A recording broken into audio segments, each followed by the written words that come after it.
Shalom. Giving all praises to Yahweh, Ba'ashem Yahweh Shai. Double honors to the apostles, bishops, and elders of Great Millstone. Shalom to you, hopefully elect. I'm your brother Yahweh Call from Great Millstone, Orlando. And, once again, shalom to you, hopefully elect. May the blessing of peace be unto you and your households. As we know, we're inching closer and closer to Jacob's trouble, Jeremiah 30:7. I'm gonna grab this real quick in Ecclesiastes.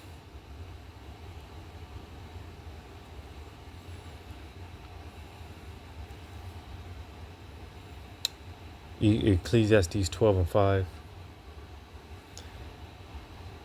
And when they shall be afraid of that which is high, and fear shall be in the way, and the almond tree shall flourish, and the grasshopper shall be a burden, and desire shall fail, because man goeth to his long home, and the mourners go about the streets. So the point being, it mentioned the grasshopper being a burden. Now, the fact that America's already pretty much a third world country, there was no balm for her womb, as the scriptures say. America's been past the point of no return as far as recovery, bouncing back, making America great again, building back better, whatever the slogan may be, whatever type of false optimism people have in hopes of America getting back on its feet. This place is through. It's done. At this point, it really is just a matter of, as I always say, one not so major event, or it could be a major event, but America is one major, or again, as I always say, not so major event away from just all out, all hell breaking loose. Because again, what I just read, when it mentioned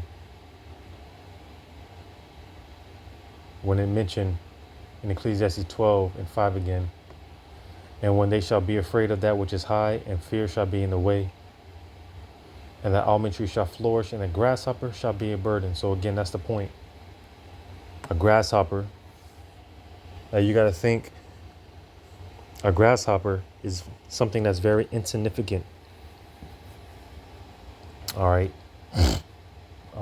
Yet it's a burden. So how can something insignificant be a burden? Well, again, that's why I always say something, or rather one not so major event away, because again, that's how fragile America's economy is. That's how fragile this system is. And that's how dangerously close we are to whatever these wicked elites have gotten planned, whatever they're cooking up. Something is being brewed. Something is coming. That's going to really set things off. Is going to really push the agendas of the top wicked elites. The main agenda, which the main prophecy we are on the lookout for right now, is the mandation of that MOTB being mandated, because for years is the saying, when it comes to the mark of the beast, it's not coming, it's already here. It's been here, all right, for many years. It's just a matter of the mandation thing. of it. You see? So this is why, as prophets, we stand on our watchtower and we're sounding the alarm. We're blowing the trumpet. I'm going to grab this real quick. In Ezekiel, while these other Israelite camps are settled on their lees, they're prophesying peace when there is no peace coming. All right. Like the Apostle Tahar says, there's getting ready to be a major shaking up in Israel, especially when that MOTB comes. All right. I'm gonna grab this in Ezekiel.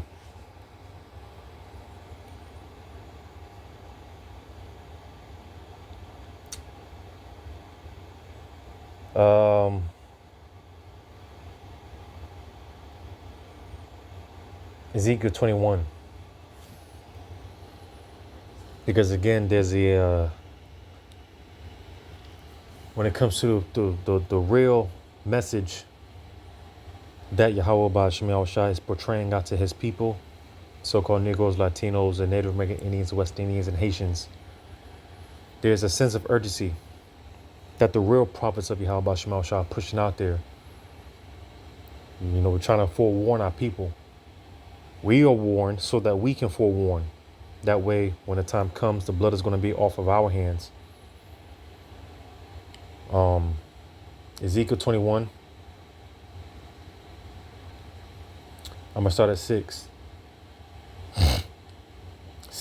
Sigh, therefore, thou son of man, with the breaking of thy loins, and with bitterness sigh before their eyes. So you see,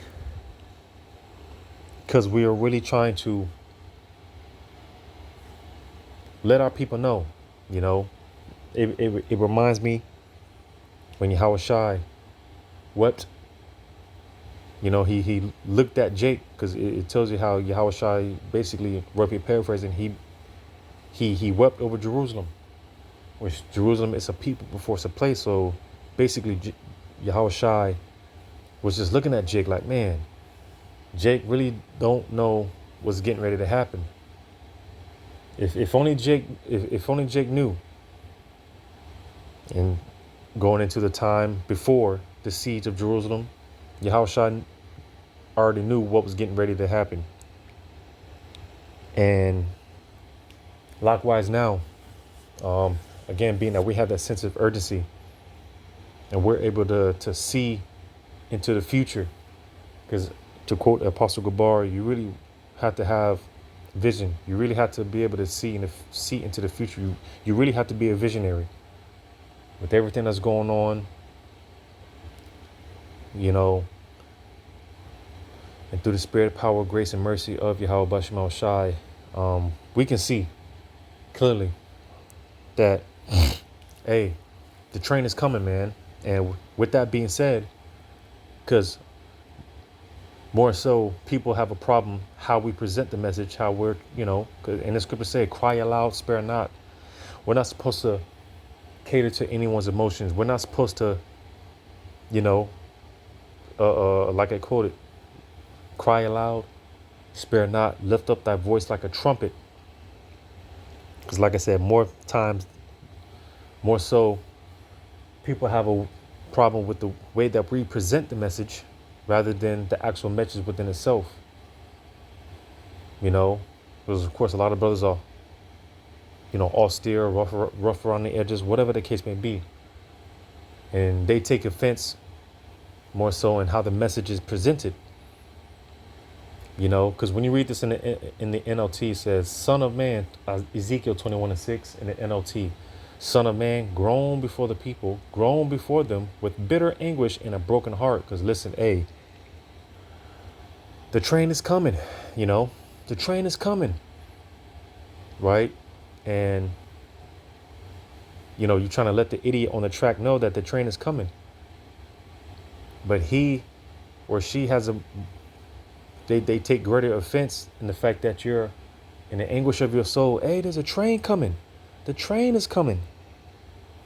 And they take offense that they take more offense on how you how you're giving the warning rather than the actual message that you're trying to present. Like, hey, there's a train coming. Get out of the way. You know, because we're trying to, in the bitterness and the anguish of our soul, let our people know that, hey, it's all hell's getting ready to break loose. You know. But verse 7, it says, and it shall be when they say unto thee, wherefore sighest thou? That thou shalt answer, for the tidings. Listen, hey, again, as I quoted,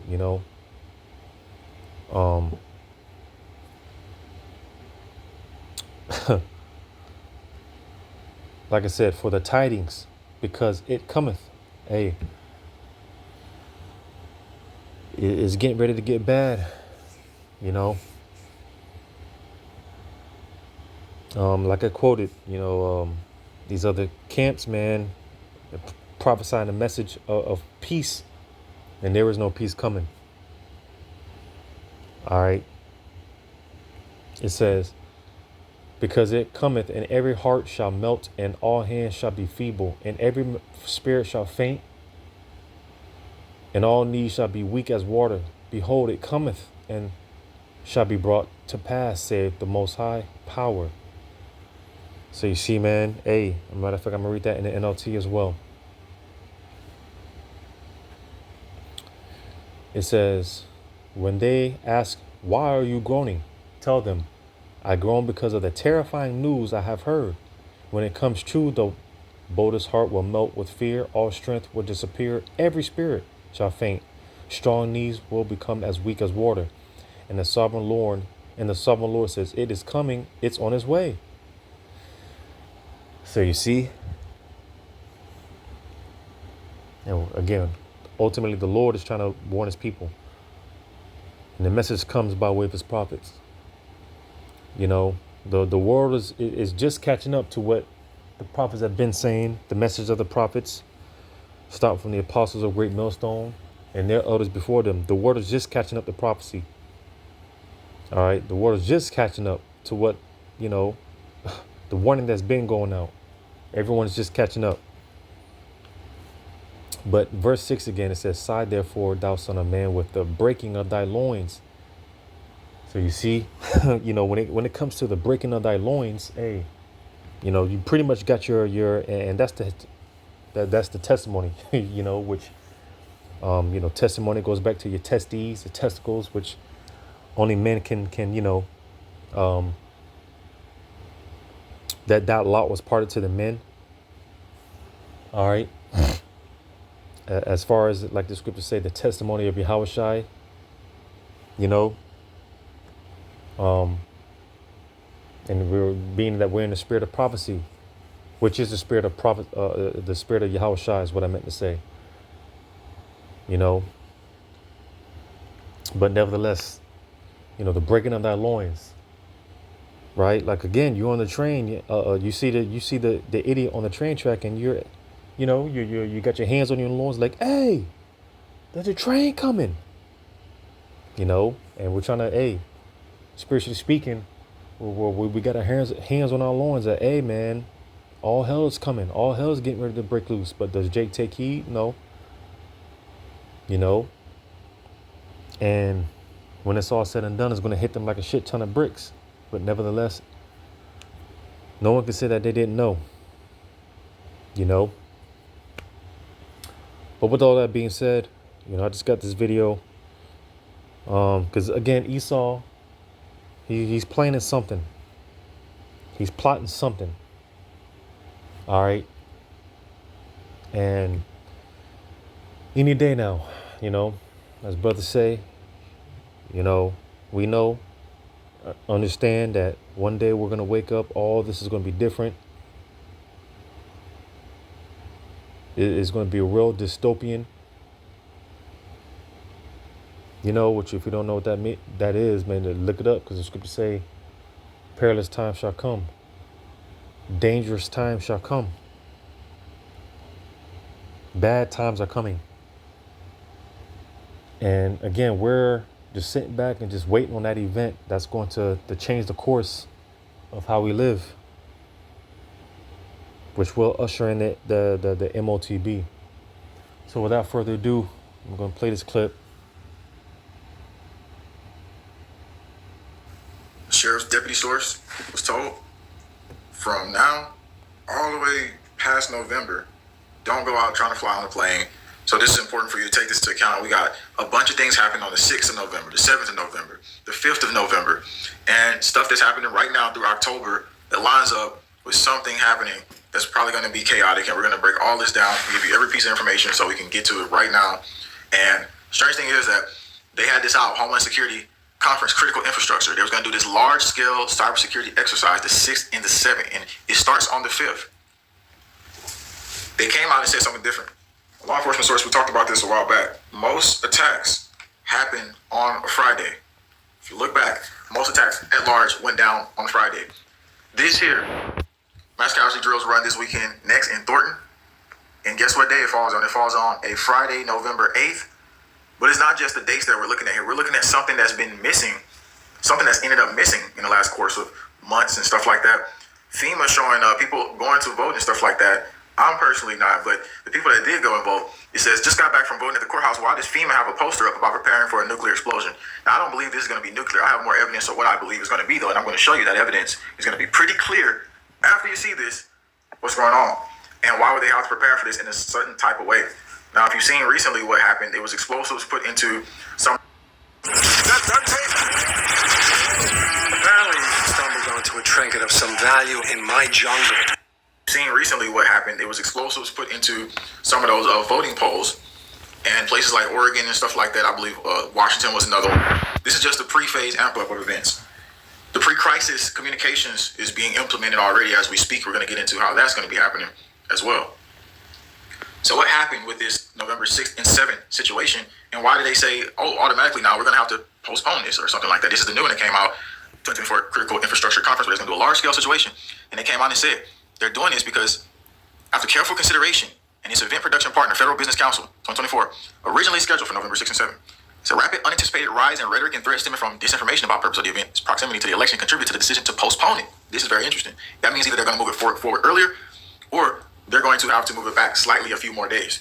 But again, moving on past that, they've done this one drill that is really specific to the event at Toxin. And we're going to talk about this police officer who also gave me some information about areas in New York.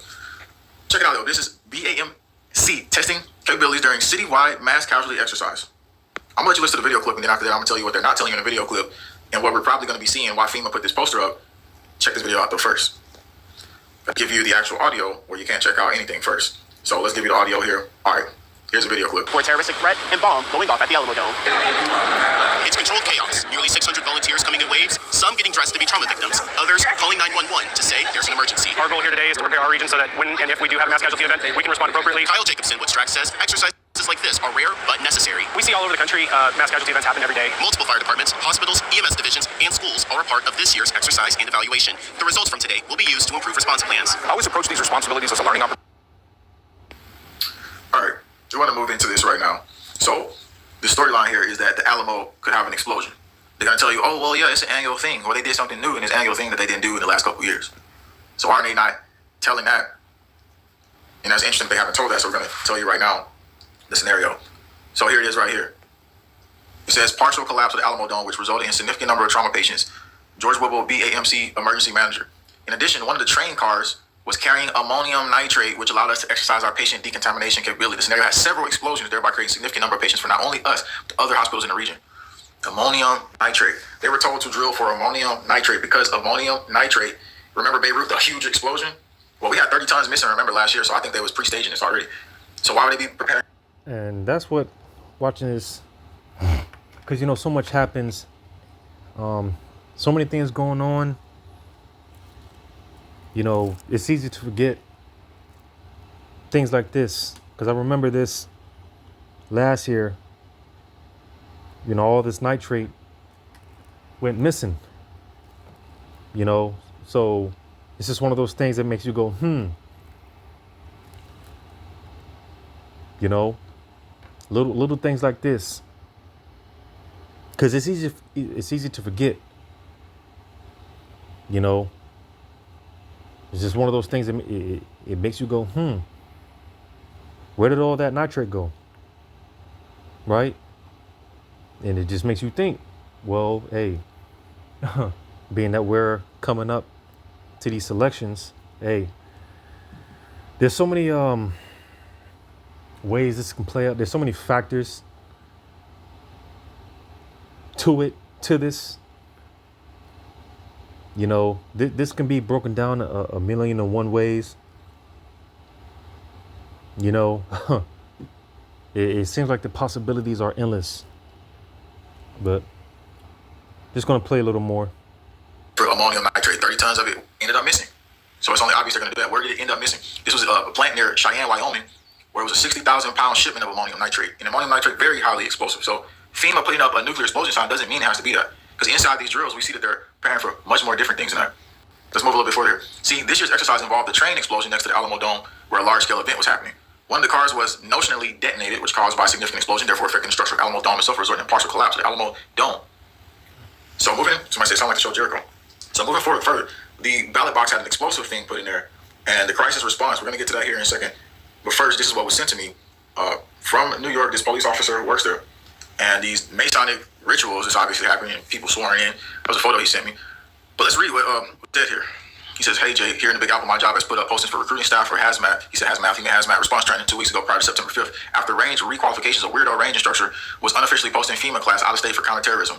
Out of state for counterterrorism. Interesting. IED recognition and more. Also, I think is our mayor getting indicted is a really way to federalize our police department. A former federal officer and former Black Rock security director has been selected an interim commissioner as of I speak. Prior to him being selected as the mayor, being indicted, a few hundred cops from the busiest command got, I think he said, volunteered to go to a detail for disorderly control in D.C. after anti-Netanyahu protests late in July. They got federalized and sworn in. I didn't get included because I was injured. Back to our mayor, is definitely a political puppet. So the counterterrorism drill with FEMA is very interesting as well. That's out of state. And the crisis command centers, like we said, we were told that they were setting up crisis command response by our sheriff deputy source. And then they had this meeting in June 10, 2024, talking about how they would then take control of the narrative, take control. And now they're putting out information of how confronting misinformation during disasters, Homeland Security, connected with FEMA, DHS, same brand, different branches, same department. So what are they saying they're going to do? They're ready for these disasters. They're ready to shut down communication. They're ready for us not to be able to communicate, just like we were telling you for the last couple weeks and months. So you see, man, like I said, I'll be here another hour just going into the specifics. Just like I said, because it's easy to forget these things that have been coming out over the, past year, 2 years. We forget because there's just so much more information coming out. I was just watching a video by Redacted about they just did a video in the spirit because before I seen this video, I was watching the video by Redacted about the truth about the UK arrest. The terrorism and, matter of fact, I'll post that video in the link. Because, like he's breaking down here in the event of a in any event, some type of a crisis, you having some type of a, task force to combat online misinformation and, all that hoopla, right? Because I've always, and let me run this back real quick. We are looking for gamers who want to become video game testers, designers, or programmers. If any of these interest you, then swipe Orderly control in D.C. after anti-Netanyahu protests late in July. They got federalized and sworn in. I didn't get included because I was injured. Back to our mayor, is definitely a political puppet. So the counterterrorism drill with FEMA is very interesting as well. That's out of state. And the crisis command centers, like we said, we were told that they were setting up crisis command response by our sheriff deputy source. And then they had this meeting in June 10, 2024, talking about how they would then take control of the narrative, take control. And now they're putting out information of how confronting misinformation during disasters, Homeland Security, connected with FEMA, DHS, same brand, different branches, same department. Amos 8 and 11, the feminine of the word.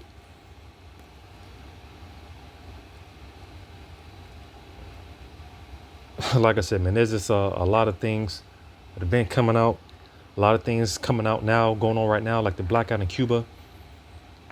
you know, and many other places where certain things, protests, riots going on, such as UK, as I mentioned, and there being a major crackdown on the internet, social media, and things of that nature, which they've been talking about that here, you know, and it just reminds me of 2nd Ezra 16. And starting at verse 70. For there shall be in every place and in the next cities a great insurrection upon those that fear the Lord. Because you see, in the event of some type of a crisis, and I've always said, speculated, you know, speaking as a man, they can use certain of these events to finally come after the men of the Lord, you know, because Esau, a part of his agenda is why he wants to create the chaos. A part of why he wants to create the chaos is to come after the men of the Lord. You know, in the midst of all the chaos, Esau, he can make his move against the men of the Lord. You see? So like I said again, for there shall be in every place and in the next cities a great insurrection upon those that fear the Lord.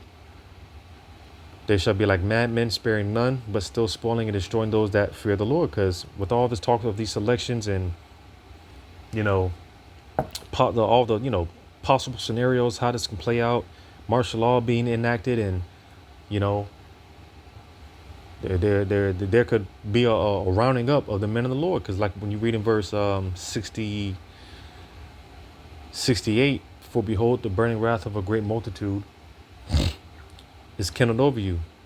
And like it tells you, because that lines up with Revelation 12:12. The devil, knowing that he has but a short time, he's going to come down with that great wrath. You see? It says, and they shall take away certain of you and feed you being idle with things offered unto idols. And what's as of recently, very recent, but what's been in the talks, these FEMA camps. All right. It says, and they that now when you're idle, you know, you can't move, you're pretty much stationary. So when you read on, it says, and they that consent unto them shall be had in derision and in reproach and trodden underfoot. So reading on, it says, for there shall be in every place and in the next cities a great insurrection upon those that fear the Lord. They shall be like madmen, sparing none, but still spoiling and destroying those that fear the Lord. So this, you see, this is why Esau, he puts certain things out there. He does certain things, you know, as, he orchestrates chaos in some way, shape, form, or fashion. You might have a massacre, right? You might have some, you know, lunatic going on a wild spree, shooting spree. All right. And that'll justify Esau coming after the guns. Right. You know, just things like that Esau does.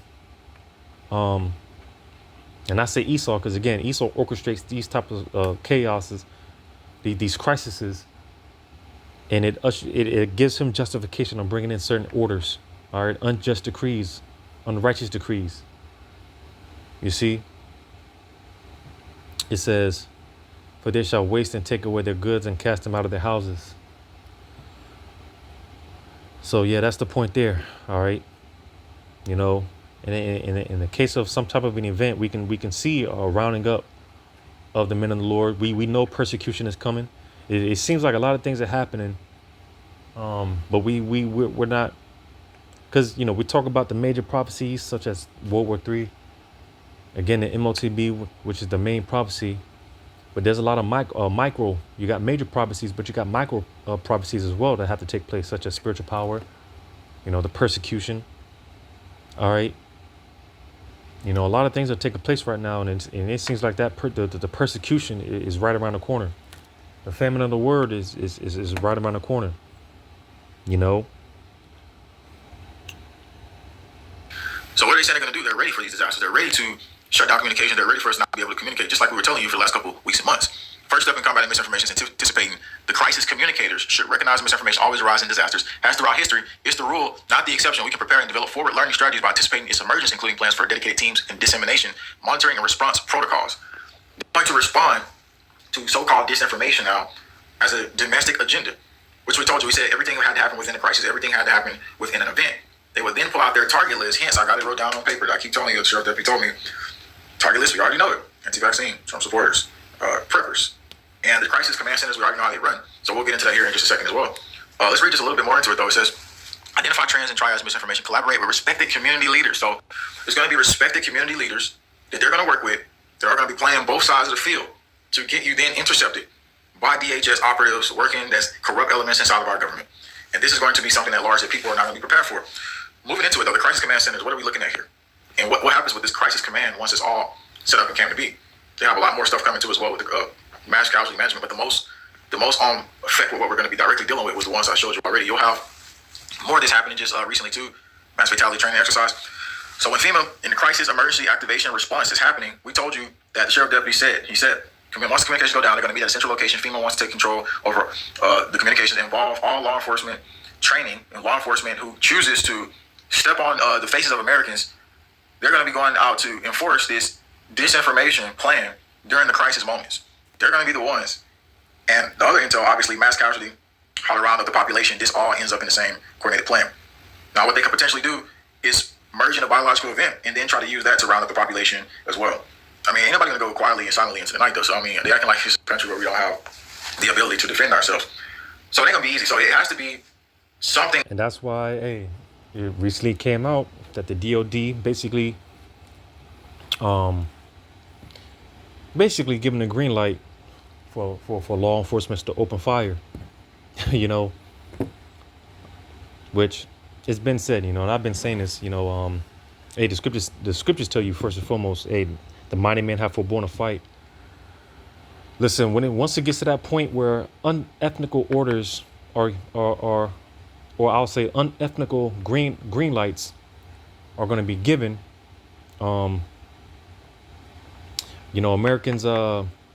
America's own military, mighty men, they're like I quoted, they're going to forbear to fight. They're not going to be with it. So that's why they're going to get, shipped out to fight in the third world's woe. It's going to be one meal ticket, one way ticket, excuse me. And you're going to have those different, foreign troops, which there are most of them already here. A lot of them already here. So everything is being moved into place, man. Else to put fear in the population so that they won't interact and just be, because once this election thing go on, obviously the whole Trump scenario, they got to activate the teams on the ground. That's pretty much apparent, just like they did in 2020 when Antifa burned down cities, the paramilitary teams. That's exactly what they're planning right now. And every last one of us has to be on alert, has to have our eyes open on the ground. Ammonium nitrate, wherever that's shifting through America, we're going to be trying to find information about that, because that. Yeah, man. Again, that's another thing that brought back to my remembrance last year that I think they said 60 tons of that nitrate went missing. Well, where did it go? Because it's been in the talks of some type of a black swan event attack. Hey, man, this thing is getting ready to blow up, literally. Specifically in the direct plan and the coordination for these events. And the other one I told you that the FBI did, that a lot of people don't even talk about, I don't think anybody talked about it, was Kamala Harris is supposed to speak at an event. And this already came out in the informational aspects of these departments on the Army military website. Once she speaks at the event, it's supposed to be some type of explosive go off. So this is another scenario that the FBI drilled with some of law enforcement, that once they respond to the facility, the chaos is all going to be like beginning there, and maybe they blame some Trump supporter or something like that and try to make it like, oh my God, we really should have let Kamala now. So that's going to be something else that I see really kind of playing out with this whole agenda. So you need to be looking out for that in the next coming weeks and months. Just be very careful in public. You need to be very aware and alert, especially if you're not countryside here in these areas where everything is going to be going on. We're going to start breaking down more of that so that you can look out for all these things so you're prepared. And So yeah, man, of course, we just have to continue to sit back, wait and see. But this thing is getting ready to like I said, blow up, pun intended. But Lord willing, this was edifying. Shalom to you, hopefully let.